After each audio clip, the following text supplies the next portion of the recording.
Salut, j'espère que vous allez très bien. Moi, de mon côté, tout va très bien. Je m'appelle Abdias, je suis promoteur de la ferme 2AE ainsi que de cette chaîne.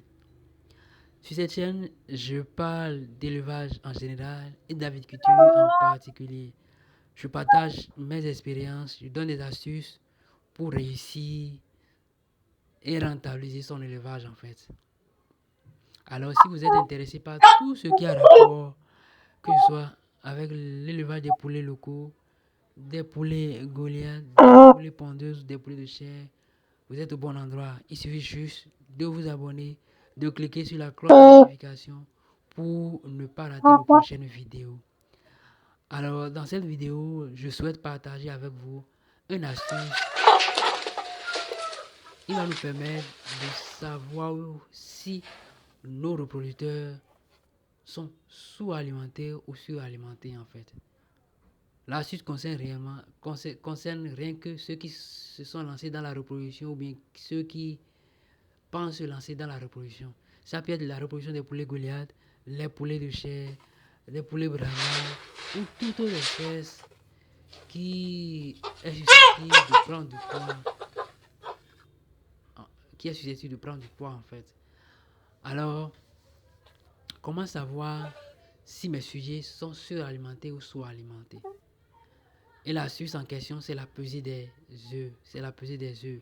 Alors, si je pèse mes œufs, l'objectif c'est de peser chaque jour ces œufs.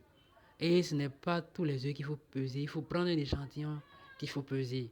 Et dans l'échantillon, on doit tout faire pour ne pas inclure les œufs cassés, les œufs filés en fait. On doit tout faire pour ne pas inclure les œufs, les gros œufs qui ont deux jaunes d'œufs. Il y a des œufs qui sont gros et qui ont deux jaunes d'œufs normalement. Donc, on doit extraire ces deux types d'œufs normalement. C'est-à-dire quoi? Les œufs filés et les œufs qui ont deux jaunes d'œufs normalement. Ces œufs ne seront pas inclus dans l'échantillon à peser. Maintenant, quand je pèse des œufs, il y a deux résultats qui apparaissent normalement. Soit j'ai des œufs légers, soit j'ai des œufs lourds. Maintenant, si j'ai des œufs légers, qu'est-ce que cela voudra dire en fait? Qu'est-ce que cela voudra dire?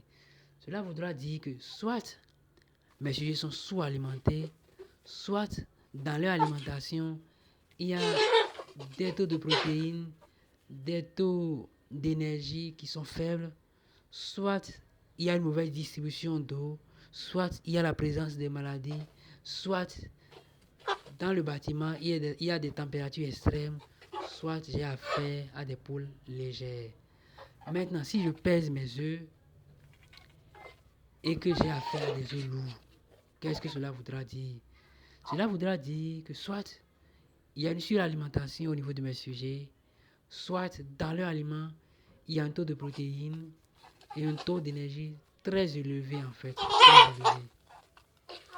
Ou soit j'ai affaire à des poules lourdes. Soit j'ai affaire à des poules lourdes. Donc la pesée des œufs nous donne l'idée sur la performance du lot. Nous donne l'idée par rapport au nombre de reproducteurs que nous avons en face de nous. Donc, ce qui fait qu'il est nécessaire de peser ces œufs de façon régulière. Un échantillon de ces œufs de façon régulière en fait. Il faut faire la pesée pour savoir ce qui se passe dans le lot. Pour savoir à quel type de lot j'ai affaire en fait. À quel type de reproducteur j'ai affaire. Si j'ai connaissance des reproducteurs que j'ai à mon niveau, je peux apporter ou corriger ce qui ne va pas en fait. Je peux apporter ou corriger ce qui ne va pas. D'où l'importance de peser ces œufs de façon journalière. De façon journalière en fait. C'est nécessaire.